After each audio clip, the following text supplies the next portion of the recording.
Y quiero aprovechar para darle una bienvenida a todas las personas que nos ven en línea, qué bueno que nos acompañan, y desde luego a todos los que estamos aquí, familia, qué bueno que están con nosotros.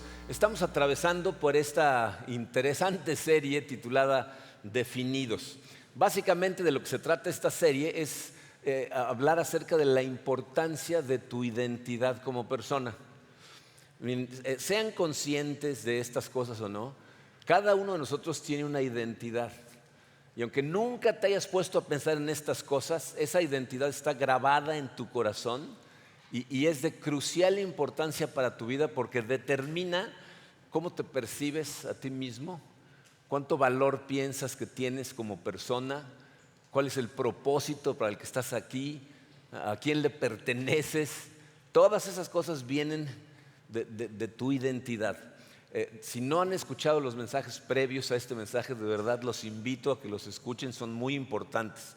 En esta parte de la serie estamos analizando cuál es tu identidad en Cristo, quién eres en Cristo. La semana pasada Emilio ya nos habló de algunos de los conceptos que deberían ser parte de tu identidad y el día de hoy vamos a ver 3 aspectos más que si se convierten en parte integral de tu identidad te van a ayudar a vivir con poder y con libertad en Cristo. ¿Okay? Vamos a ponernos en manos de Dios y vamos a analizar 3 conceptos más. Padre, te damos tantas gracias por tu amor, ese amor demostrado en la cruz, en donde tú, Señor, voluntariamente te entregaste por nosotros para que tuviéramos vida. Pero esa vida que compraste para nosotros mientras estemos en este planeta, Señor, tiene propósitos, tiene su razón de ser, nos salvaste para algo. Y muchas veces tenemos nuestra identidad tan distorsionada, Padre, que vivimos para las cosas que no tienen importancia en este universo. Vivimos para lo opuesto a lo que nos dejaste aquí. Y no queremos vivir así, Señor. Así es de que te pedimos que nos hables directo al corazón, que nos ayudes a redimir a través de tu Santo Espíritu esa identidad y poder vivir para tu gloria. Nos ponemos en tus manos, Señor, en el poderoso nombre de tu Hijo Jesucristo. Amén. En la primera característica que vamos a analizar el día de hoy, número 1 en sus notas, en su programa, dice así: has sido perdonado, es decir, eres un santo redimido por Dios. O sea, tú has sido perdonado en Cristo y debido a eso eres un santo redimido por Dios. Miren, una buena parte de esta serie la estamos sacando de la carta de Pablo a los Efesios, y esto lo podemos ver en Efesios capítulo 1, versículo 7. Dice, en Él, obviamente se refiere a Cristo, en Él tenemos la redención mediante su sangre, el perdón de nuestros pecados conforme a las riquezas de su gracia. O sea, lo que está diciendo Pablo es que parte de tu identidad debería de provenir del hecho de saber que en Cristo tenemos redención gracias al sacrificio que hizo en la cruz. Eso quiere decir el perdón completo, el pago total por tus pecados por la gracia de Dios. En este punto tenemos 2 conceptos que a lo mejor vale la pena analizarlos por separado. Has sido perdonado y eres un santo. Entonces vamos a empezar con el perdón. Eres perdonado. Miren, el perdón es lo que cambia por completo la forma en que se contabilizan nuestros pecados. O sea, gracias a ese perdón, tú y yo pasamos de tener una deuda impagable. O sea, imagínate que te llegara la cuenta de la deuda de tu hipoteca la semana que entra y dijera 10,000 millones de pesos. O sea, una deuda impagable para ti, pero de repente nos llega un recibo que dice pagado en su totalidad. No debes absolutamente nada, ni vas a deber nada nunca más. Miren, esta es una de esas cosas que nos cuesta mucho trabajo creer. O sea, nos preguntamos, ¿será que realmente Dios perdona absolutamente todos mis pecados sin pedirme nada a cambio? La realidad de esto es que el pago por nuestros pecados tuvo un costo altísimo: la vida de nuestro Señor Jesucristo. Pablo lo explica de esta manera en su carta a los Romanos, en el capítulo 3, el versículo 25 dice: Dios lo ofreció como un sacrificio para obtener el perdón de pecados, el cual se recibe por la fe en su sangre. Lo hizo para demostrar en el tiempo presente su justicia. De este modo Dios es justo y a la vez el que justifica a los que tienen fe en Jesús. Entonces, fíjense, vamos a desenmarañar este versículo. Primero dice, Dios lo ofreció. Y tenemos que recordar que este había sido su plan desde el principio. Esto no fue una sorpresa, no fue algo que se le ocurrió en el momento. Este siempre fue su plan y lo prometió desde Génesis. Lo ofreció como un sacrificio, es decir, fue una entrega voluntaria. Jesucristo ofreció su vida por nosotros. ¿A cambio de qué? Dice, el perdón de los pecados.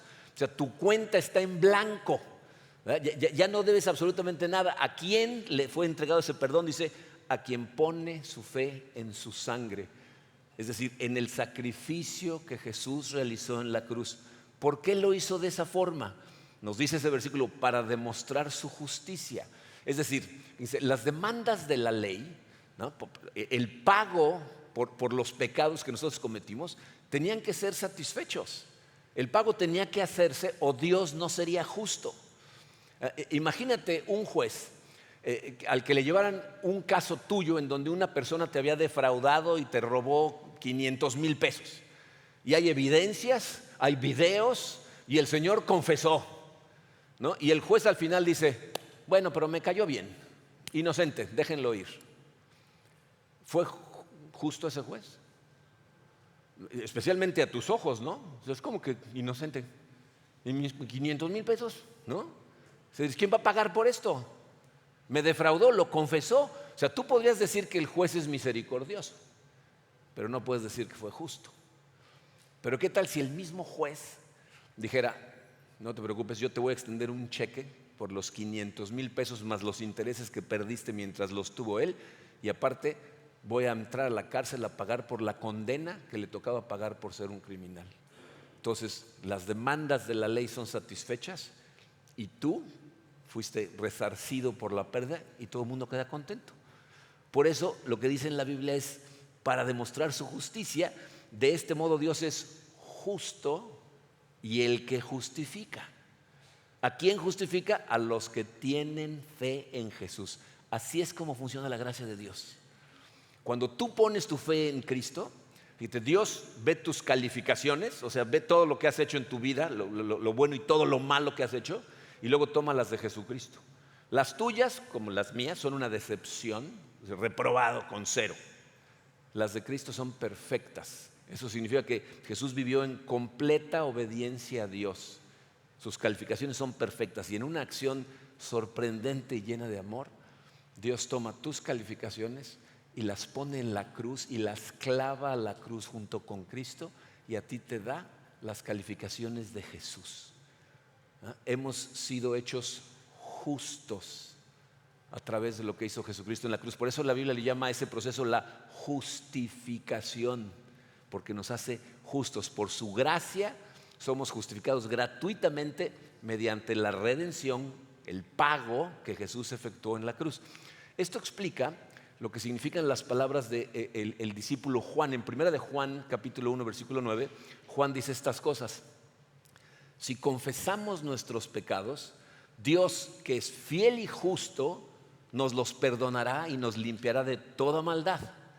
Entonces Juan dice, si nosotros confesamos, o sea, si reconocemos que somos pecadores, Dios es fiel. ¿Qué significa eso?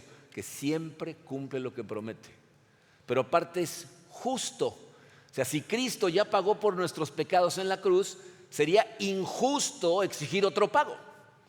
Estaría mal por parte de Dios no perdonarnos los pecados que su Hijo ya pagó en la cruz.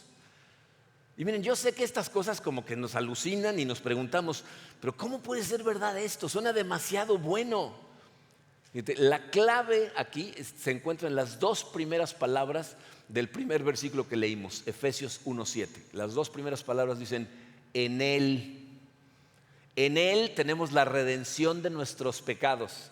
En Él tenemos el perdón de nuestros pecados conforme a las riquezas de su gracia. Cuando tú y yo estamos en Él, en Cristo, todo lo que le pasó a Cristo nos pasa a nosotros espiritualmente. O sea, nosotros somos crucificados con Cristo, morimos con Cristo, somos sepultados con Cristo y resucitamos en Él. Jesús atravesó todas esas cosas para que tú pudieras vivir en libertad. Eso significa para que nada te detenga de vivir realmente al 100% para Él. Porque muchas veces la carga de la culpabilidad por los pecados que has cometido es lo que te detiene de vivir para Él. ¿Ok? Entonces, para eso hizo todas estas cosas, para que tú puedas vivir correctamente para Él. Pero miren, aquí es donde muchas personas se estrellan contra uno de dos obstáculos.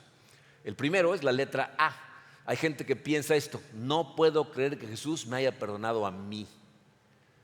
O sea, hay mucha gente que dice: no, tú no sabes lo que hay en mi pasado.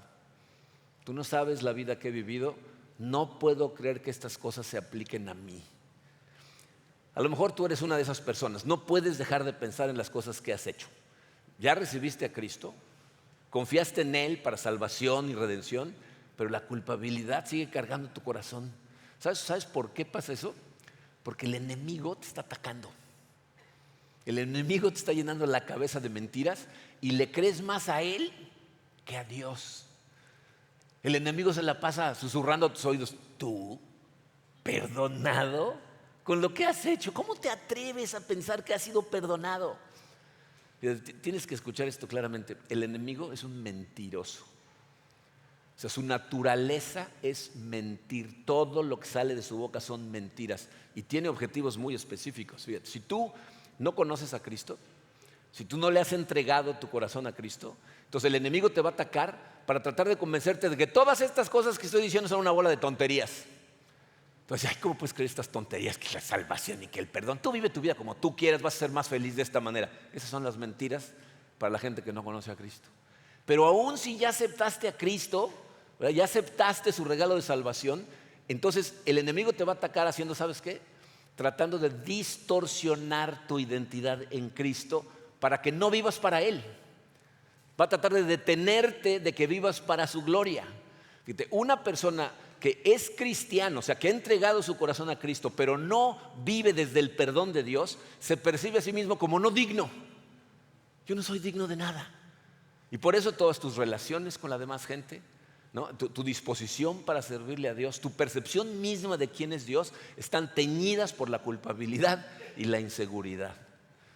Y aquí es en donde necesitamos analizar el segundo concepto de este punto. ¿Se acuerdan? El primero es que has sido perdonado, pero aparte que eres un santo, redimido por Dios. ¿Okay? Si tú estás en Cristo, escúchame, eres un santo. Y no lo digo yo, lo dice la Biblia. Lo dice Dios a través de su palabra. Efesios capítulo 2, versículo 19 dice: por lo tanto, ustedes, se está refiriendo a los que han puesto su fe en Cristo, ya no son extranjeros ni forasteros, sino conciudadanos de los santos y miembros de la familia de Dios. Te voy a decir cuál es nuestro problema. Para nosotros las palabras santo y pecador como que no van de la mano, ¿no? O sea, no puede ser posible que yo sea un pecador y aparte un santo. Cuando yo digo la palabra santo, cuando dicen: no, este hombre es un santo, esta mujer es una santa, ¿qué te viene a la cabeza? ¿Qué piensas de esa persona? Piensas que esta es una persona muy religiosa, que ha realizado a lo mejor actos extraordinarios de misericordia, que realmente se ha ganado el título de santo, se lo merece por su devoción religiosa y por ser tan misericordioso. Eso es lo que pensamos que es un santo. Pero ¿escuchaste las palabras que acabo de utilizar para describirlo? Es una persona que ha realizado, que se ha ganado, que se merece el título de santo. Esas palabras no resaltan, no alaban la gloria de la gracia de Dios. Lo que alaban es el desempeño de una persona. ¿Y qué nos dice la Biblia con respecto al desempeño de la gente? Romanos capítulo 11, versículo 6, dice Pablo: y si es por gracia, ya no es por obras, porque en tal caso la gracia ya no sería gracia.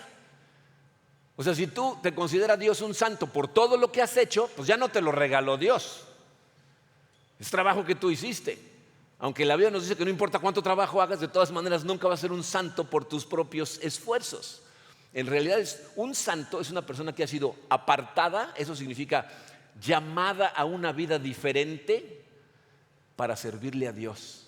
O sea, para vivir para la gloria de Dios. No se basa en las cosas que tú has hecho, sino en lo que Cristo ya hizo por ti y en lo que sigue haciendo en ti.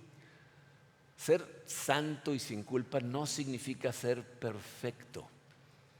Significa que Dios te declara justo cuando te arrepientes y confías totalmente en Cristo. Y aquí es en donde encontramos el segundo obstáculo contra el que algunos se estrellan: La letra B, hay gente que piensa de esta manera: como ya fui perdonado, puedo seguir pecando.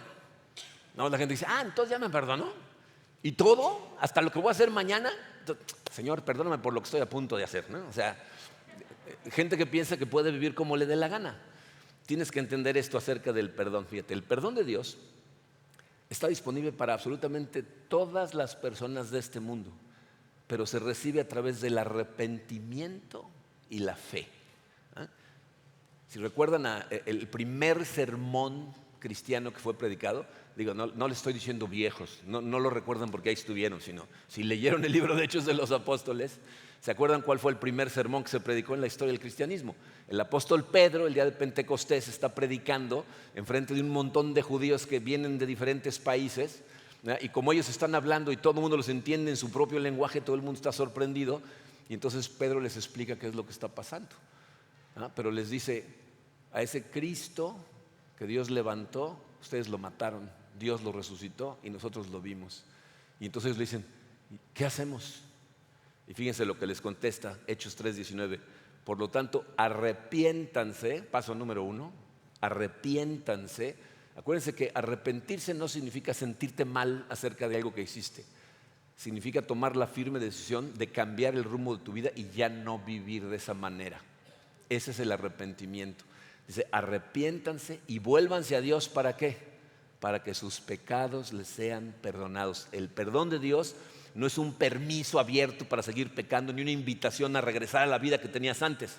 Es una oportunidad y de hecho un mandamiento para que vivas en la luz de Cristo. Primera de Juan 1:7 dice: pero si vivimos en la luz, así como Él está en la luz, tenemos comunión unos con otros, y la sangre de su Hijo Jesucristo nos limpia de todo pecado. Ahí está el perdón. Ahora, tú y yo sabemos que no vamos a ser perfectos mientras vivamos en esta tierra, pero si nos mantenemos en Él y consistentemente confesamos y nos arrepentimos, o sea, hacemos lo posible con todo nuestro esfuerzo por vivir correctamente de nuestros pecados, entonces vas a vivir en gozo y libertad y con la confianza absoluta de que su palabra es verdad, de que eres limpio de todo pecado y no tienes nada que temer. Nada que temer. Sin perdón, nuestra identidad está basada en desempeño, en miedo, en culpabilidad. Con el perdón de Dios, entonces tu vida está basada en su gracia, su seguridad y la aceptación que tienes en Dios. Esa es tu identidad en Cristo. Has sido perdonado, eres un santo redimido por Dios. Debería ser parte integral de tu identidad. El siguiente aspecto que debería de moldear totalmente tu identidad, número 2 en sus notas, dice: Dios escogió habitar en ti. Dios voluntariamente escogió vivir en ti. Miren, este es un concepto muy interesante cuando te pones a pensar en lo que la Biblia nos dice acerca de Dios. Dios no necesitaba ponerse a buscar un lugar en donde vivir. O sea, en este universo todo le pertenece a Él.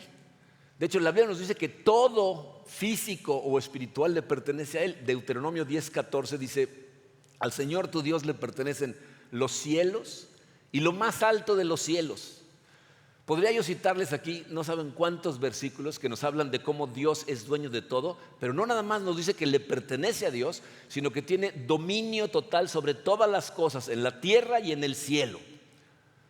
Por lo tanto, fíjate, si Dios escogió venir a vivir en su universo, Él podía haber escogido irse a cualquier lugar del universo. Y sin embargo, antes de enviar a su Hijo Jesucristo, durante siglos Dios decidió habitar entre su pueblo.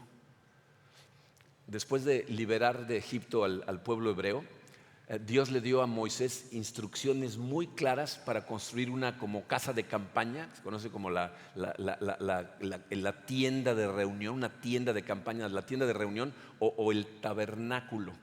¿Okay? Dice Éxodo 25:8, un santuario para que yo habite entre ustedes. Entonces Moisés siguió al pie de la letra, construyeron, y dice la Biblia que la nube de la presencia de Dios, Éxodo 40:34, cubrió la tienda de reunión y la gloria del Señor llenó el santuario. O sea, el Dios infinito del universo decidió habitar entre su gente. Esa tienda era móvil y anduvieron deambulando por 40 años y por 40 años la presencia del Señor estuvo con su gente. Una vez que se establecen en la tierra prometida, el tabernáculo fue sustituido por un templo de piedra. Y durante la dedicación de ese templo ponen sacrificios para adorar a Dios, ¿verdad? Y fuego del cielo baja y consume esos sacrificios porque una vez más, segunda de Crónicas 7:2 dice, la gloria del Señor llenaba la casa del Señor. O sea, evidentemente a Dios le complace habitar entre su gente. ¿Okay? Sin embargo, fíjense, la tienda y el templo, aunque eran cosas muy valiosas porque en ellas estaba la presencia del Señor, no eran otra cosa que edificios, construcciones hechas con material inerte y construidas por manos humanas. Pero estas cosas anunciaban algo más asombroso que había sido anunciado durante mucho tiempo atrás. Quiero que pienses en algo y después te voy a hacer unas preguntas al respecto. Consideren por un momento a María, la madre terrenal de nuestro Señor Jesucristo. Si conoces los evangelios, sabes que un ángel le anunció que ella iba a ser la madre de Jesús. O sea, el Dios del universo se iba a encarnar y ella iba a ser el vehículo a través del cual Él iba a venir a este mundo. Entonces su vientre se convirtió en el hogar terrenal de Jesucristo durante esos importantes meses de gestación. Entonces quiero que te preguntes esto. Esto a lo mejor las mujeres pueden relacionarse mucho mejor con ello que los hombres. Pero te puedes imaginar cómo se habrá sentido María de saber que llevaba al Hijo de Dios en su vientre. Ayer que estábamos en el rally, estaban sentadas Jenny y Karina, plática ahí, porque teníamos tiempo sin vernos, y las veía yo emocionadas porque de repente el bebé de Jenny se empieza a mover. Y Karina le tocaba la panza y el bebé ¿Se imaginan a María sintiendo al Hijo de Dios pataleando de repente y sintiendo el Hijo de Dios? ¿Ustedes creen que se ha de haber sentido especial, santa, valorada, amada por Dios, escogida para ser ese vehículo? Yo no sé si tú eres consciente de esto, pero como creyente en Jesucristo, eso es lo que tú eres. Eres un vehículo que transporta al Espíritu Santo. Esa es parte de tu identidad. El Espíritu Santo vive en ti y lo triste de esto es que yo creo que no nos mueve como debería. Escuchen la oración del apóstol Pablo por todos nosotros en Efesios capítulo 3, dice el versículo 16. Le pido, obviamente a Dios, que por medio del Espíritu y con el poder que procede de sus gloriosas riquezas, los fortalezca a ustedes en lo íntimo de su ser, para que por fe Cristo habite en sus corazones. O sea, el Espíritu de Cristo, el Espíritu de Dios, ha venido a vivir en tu corazón por la fe. ¿Te sientes valorado? ¿Te sientes amado por Dios que haya escogido hacer esto? O sea, al igual que con María, esta realidad debería de impactarnos profundamente. En lugar de causarnos miedo, nos debería de causar ganas de adorar al Dios del universo. María consideró esto tan asombroso que estalló en alabanza. ¿Por qué?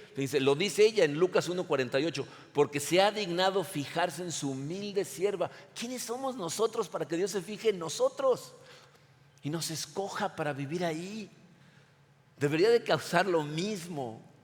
Su Santo Espíritu te brinda amor, te brinda comunión y no solamente con toda su familia, porque todos juntos formamos el cuerpo de Cristo, pero aparte nos da comunión con su Padre y con el Hijo Jesucristo. Los profetas escribieron: grita de alegría porque yo vengo a habitar en medio de ti. Entonces, piensa en estas cosas. ¿Qué tan diferente vivirías en todo momento si recordaras esta verdad? Piensa, no sé qué haces, a qué te dedicas, en qué etapa de vida estás, pero si estás en la escuela, estás trabajando, si estás con amigos, si estás en tu casa con tu familia, ¿cómo actuarías diferente si fueras consciente de que el Espíritu Santo ahí está? Está viendo todo lo que haces, pero aparte sabe todo lo que piensas, sabe las motivaciones por las que haces todas las cosas. ¿Te cambiarían algo? Mi mamá siempre me decía cuando era chiquito: cuando estés a punto de hacer algo, imagínate que estoy parada atrás de ti, ¿no? No te imagines, Dios está dentro de ti. ¿Cómo vivirías esta vida si realmente creyeras esa verdad? esta es parte de tu identidad. Has sido perdonado, eres un santo, pero el Espíritu Santo aparte te ha escogido a ti para vivir ahí adentro. Pero hay un tercer aspecto que vamos a analizar, es el último de los aspectos que deberían de formar parte de tu identidad. Número 3, dice: Dios te ha dado capacidades especializadas para tu misión. Dios te ha capacitado especialmente y de forma única para la misión o las misiones que tiene para ti. Miren, aquí en Comunidad de Fe hablamos mucho acerca de la forma que Dios nos dio, de cómo Dios nos hizo de una forma específica, pero de acuerdo al plan que tiene para cada uno de nosotros. Y este es un aspecto que debería de definir tu identidad como persona. O sea, la forma en que Dios te hizo es perfecta para su plan. Yo sé que muchos de los que estamos aquí a lo mejor no nos gusta cómo nos vemos, no nos gusta cuánto medimos, no nos gusta la familia en la que nacimos, no estamos contentos con las circunstancias que hemos vivido, con las cosas que nos han pasado, con los maestros que hemos tenido. A lo mejor con algunas cosas estás contento y con otras no, pero lo que tienes que entender es que vivimos en un mundo caído, pero Dios utiliza absolutamente todo. Cómo te hizo, en dónde te puso, en qué momento te puso ahí, qué circunstancias sucedieron, todo lo utiliza y lo redime para utilizarlo para su plan. Y seas consciente de estas cosas o no, Dios ha estado trabajando en ti. De hecho, empezó a trabajar en ti desde antes de que nacieras. Salmo 139, versículo 13 dice: tú creaste las delicadas partes internas de mi cuerpo. Y fíjense lo que dice: me entretejiste en el vientre de mi madre. Estábamos platicando de lo impactantes que son las imágenes que podemos ver hoy en día en un ultrasonido, ¿no? Cuando una mujer está embarazada y le hacen un ultrasonido. ¿Han visto las imágenes más recientes? La verdad es que si las comparas con cómo se veían esas imágenes hace solo 30 años, y ya sé que hay algunos aquí que dicen 30 años, ese es el siglo pasado. No es tanto tiempo, ¿ok? Pero bueno. Cuando Karina, mi esposa, estaba embarazada y veíamos las imágenes de los ultrasonidos, yo decía: ¿seguro este es un niño? ¿No? O sea, me acuerdo que con uno de ellos nos tomó como 3 visitas a hacer ultrasonidos para enterarnos si era niño o niña. Hoy en día los ultrasonidos son, la verdad, impactantes. Luego uno exagera, ¿no? Me dice Emilio que cuando vio el ultrasonido, el último que vieron de su hija, le dijo a la doctora: ¿y de qué color van a ser los ojos? Y la doctora le dijo: un día, Emilio, algún día podremos ver eso, ¿no? Pero fíjate, lo que ese salmo nos está diciendo es que Dios no solamente te vio perfectamente mientras estabas en el vientre de tu madre, sino que te formó, te entretejió personalmente mientras estabas ahí. Dios te conoce desde hace mucho tiempo, desde antes de que fueras concebido, y sabía exactamente las cosas que querías que llevaran a cabo para su gloria. Efesios 2:10, un versículo que hemos leído muchas veces y deberías de memorizar junto con el 8 y el 9 que está antes, pero el 10 dice: porque somos hechura de Dios, creados en Cristo Jesús para buenas obras, las cuales Dios dispuso de antemano. ¿Saben qué significa de antemano en griego? Significa desde antes. ¿Okay? Entonces, las cuales Dios dispuso de antemano a fin de que las pongamos en práctica. O sea, Dios ya sabía desde antes de que nacieras las misiones especiales que tenía para ti. Y entonces inició formándote allá adentro para poder cumplir con su propio plan. Y empezó antes de que nacieras, antes de que te convirtieras a Cristo, empezó a trabajar en ti en esta tierra. Lo sigue haciendo y lo va a seguir haciendo hasta el día en que te vayas a la presencia del Señor. Va a seguir trabajando en ti. Fíjate, podemos ver un excelente ejemplo de esto en lo que sucedió con el apóstol Pablo. Si conocen la historia del apóstol Pablo, la pueden leer si no la conocen en Hechos 9. Dios salvó al apóstol Pablo cuando iba de camino a Damasco. ¿Se acuerdan qué iba a hacer a Damasco? Arrestar cristianos. O sea, Pablo era el principal perseguidor de la iglesia. Pero entonces Jesucristo lo confronta en el camino, ¿verdad? Pablo se queda ciego temporalmente y entonces se convierte al cristianismo y desde ese momento se convierte en el principal promotor del evangelio de Cristo y aparte en el principal autor del Nuevo Testamento. Pero es evidente como mucho antes de esa conversión Dios ya tenía ese plan para que Pablo fuera su instrumento escogido. Fíjense, cuando Pablo llega a Damasco, Dios manda a un señor que se llamó Ananías para que ore por él en su conversión. Y Ananías le dice a Dios: ¿estás seguro? ¿Por qué anda matando cristianos? ¿No? Y fíjense lo que le dice Dios en Hechos 9:15, le dice: ve, insistió el Señor, porque ese hombre es mi instrumento elegido. No dijo va a ser, le dijo ya es, siempre ha sido, es mi instrumento escogido para dar a conocer mi nombre. Y escuchen los dos grupos, tanto a las naciones y a sus reyes, o sea, a toda la gente que no conoce a Dios, como al pueblo de Israel, a la gente que sí conoce a Dios. Piensa en todo lo que había sucedido en la vida de Pablo antes de su conversión. Fíjate, Pablo nos dice la Biblia que era un ciudadano romano. O sea, había crecido entre gente que no conocía a Dios, eran gentiles, lo cual significa que Pablo entendía la mente gentil perfectamente. Los gentiles son gente que no son judíos. Tú y yo somos gentiles para los judíos, ¿no? Entonces, siendo romano, entendía la mente gentil. Pero aparte fue entrenado estrictamente bajo la ley y las tradiciones judías, lo cual significa que Pablo entendía perfectamente bien la mente judía. Fue capacitado desde niño para poder articular, explicar de forma muy clara el Antiguo Testamento. Y por eso, después de su conversión, podía, utilizando el Antiguo Testamento, demostrarle a los judíos cómo Cristo era el Mesías que había venido prometido desde antes también, a través de todas las profecías. Estaba preparado para hacer eso. En el carácter de Pablo, Dios le dio un celo para defender sus creencias, que fueron lo que lo llevaron a perseguir a la iglesia de forma tan agresiva.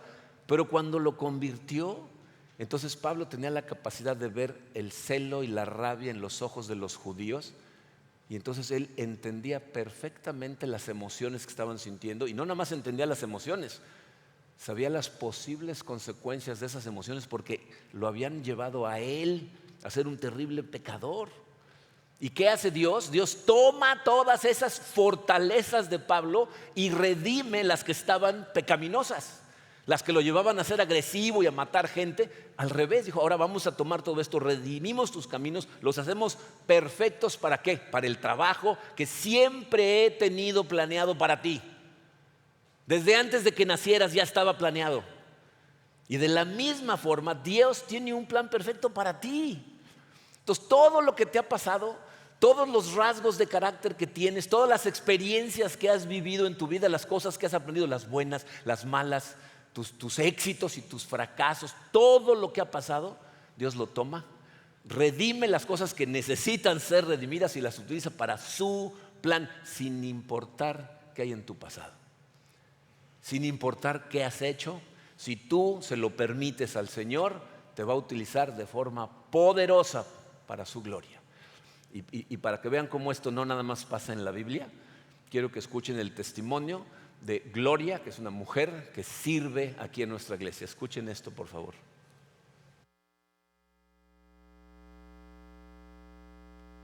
Hola, mi nombre es Gloria Vela. Actualmente lidero el Ministerio de Profesionistas y me gustaría contarles un poco acerca de cómo Dios fue moldeando mi carácter, mi vida, hasta llegar a descubrir el llamado que Él tenía para mí y llegar hasta donde hoy me encuentro. Cuando llegué a la iglesia, llegué a Comunidad de Fe hace 10 años. Yo me encontraba viviendo en una vida totalmente opuesta a lo que Dios dice en su palabra. Cuando Dios me llamó para salir de esa vida en la que vivía, yo tenía una relación con una mujer. Era algo que evidentemente Dios no era lo que había planeado en mi vida, pero bueno, fue algo que Dios utilizó para atraerme y para también capacitarme en esa obra. Cuando empiezo mi caminar en Cristo y empiezo a descubrir más de la palabra de Dios, me di cuenta que ahí Dios dice que tiene un llamado y tiene una personalidad, tiene un propósito para cada uno de nosotros y que Él ha hecho una obra perfecta en nosotros. Hoy, desde aquí adelante, puedo voltear a ver hacia atrás y puedo ver todas esas mentiras del enemigo Y las mentiras del mundo que te dicen, naciste así. Y no es cierto. Y me hizo Dios ver que no soy yo quien define mi carácter o quien define lo que soy, sino que lo define Dios. Entender que somos una obra de arte, una obra en proceso, ¿no? Si vemos el proceso del barro, debe de venir de la tierra. Así como estábamos nosotros, la tierra donde está, en el piso. Así estábamos nosotros en algún punto de nuestra vida, y Dios te levanta.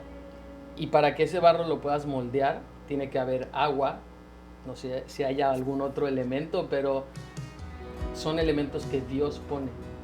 Y son elementos que uno debe dejar entrar en su vida para ser moldeable. El agua que hace que sí, que se junte la tierra, pero que sea moldeable, que sea suave para moldear. Y así debe ser nuestro corazón. Dejamos de tener un corazón de piedra, como el mundo no lo hizo, para tener un corazón de carne, un corazón blando que se moldee. Y todo lo que ha sucedido y todo lo que ha pasado en mi vida ha sido gracias a Él, nada gracias a mí. Dios, ¿qué te pide? Obediencia y disposición. Y tiene que haber eso. Creo que esa es la parte moldeable, la parte que hace que uno se deje, es la disposición. Porque podemos ser obedientes, pero no estar dispuestos. Entonces, puede haber una obediencia rígida, pero si no hay una disposición, pues no hay una verdadera obra de arte en proceso. Me di cuenta que estaba poniendo mi identidad distorsionada en primer lugar, porque me aferraba a vivir de una manera en la que Dios no es glorificado viviendo así. Que Dios un día de verdad me puso de rodillas y me dijo, o es blanco o es negro, ¿qué quieres? Y yo me vi en lo negro, en ese momento estaba en lo negro, estaba en la oscuridad, y literal Dios me puso de rodillas y llegó ese punto en el que me vació totalmente, donde sentí una pobreza espiritual, lloré a más no poder, y después hubo una humildad que dije, quiero ver tu poder, quiero ver tu amor obrar en mi vida, aquí estoy, haz lo que quieras hacer de mí. Y lo primero que me dijo es, salte de esa casa. Y eso fue lo que hice. Al día siguiente salí de esa casa y regresé a casa de mis padres. Y fue un momento muy bonito porque cuando llegué estaba mi hermano menor esperando. Y me recibió con un abrazo y sentí que era el abrazo de Dios. Sentí de bienvenida a casa. Y de ahí sentí una paz, como dice la palabra, que sobrepasa todo entendimiento. Y que dije, a pesar de la tormenta y el dolor en el que estaba ayer, hoy puedo sentir esta paz. Quiero sentirlo siempre. Quiero sentirlo siempre. No quiero volver a estar en tinieblas, quiero vivir en la luz. Y ahí fue donde Dios me dijo, pues, el camino, ahí está, sígueme. Y dije, vamos.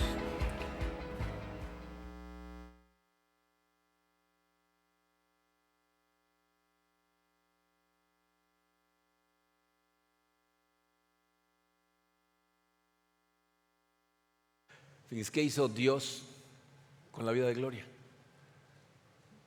Restauró su identidad, tomó todos sus dones, sus talentos, sus recursos, sus experiencias de vida, y hoy Gloria está al servicio de Dios. Y bien, ha estado utilizando Dios todos sus dones en tantos ministerios, porque ahorita está con los profesionistas, pero ha dirigido el ministerio de deportes, ha sido mentor en campamentos, o sea, está glorificando a Dios. Pero aparte de eso, dice, Dios la ha equipado para ayudarle a personas que luchan con las batallas que Jesús ganó en ella. Entonces lo está glorificando con su vida. Así es como Dios utiliza las habilidades y la experiencia de la gente. Y tienes que entender que ese no es nada más el caso de Pablo y de Gloria. Y quiero que notes claramente que acabo de poner a Pablo y a Gloria en el mismo nivel, porque están en el mismo nivel, igual que tú. Si tú has entregado tu vida a Cristo, estás en el mismo lugar. Lo que tienes que hacer es tener la disposición de entregarte a Él, de permitirle redimir las áreas que tienen que ser redimidas, porque Él te dio capacidades especializadas para cumplir su misión en ti. te ha venido transformando, a lo mejor ni cuenta te has dado en todas las cosas que te ha estado preparando para utilizar de ti, y te va a seguir preparando, pero tienes que ir hacia adelante con Él. Pero la única manera en que tú y yo podemos vivir verdaderamente al 100% para glorificarlo es si tenemos nuestra identidad en Él clara.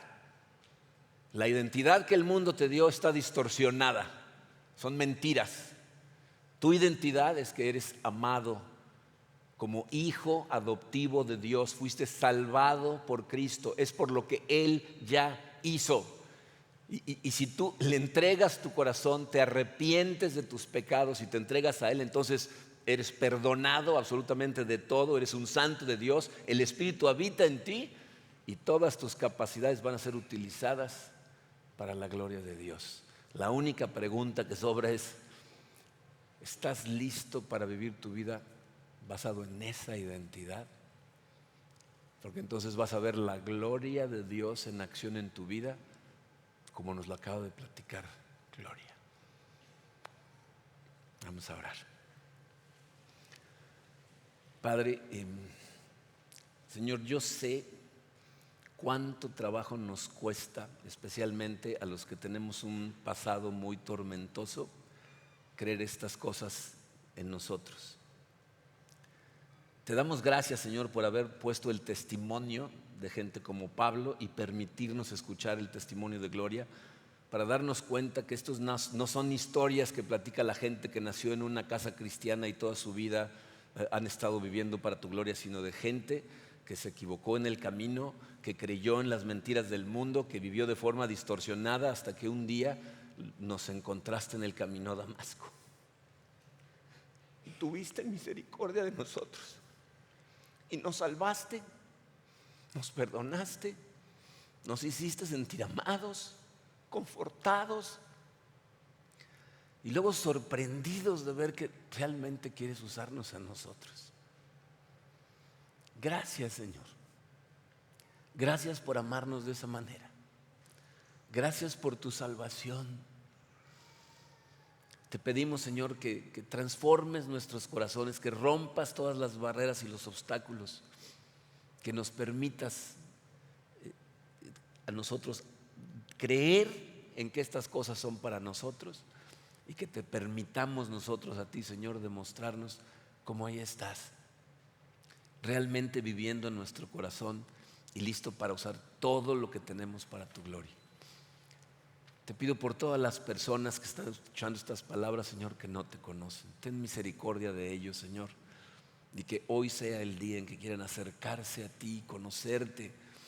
A lo mejor no tienen ni idea de cómo funcionan estas cosas, pero lo escuchan y quisieran vivir de una manera diferente. Que hoy sea el día en que se acerquen a ti y te pidan: quiero conocerte, Dios. Si estás ahí, toca mi corazón.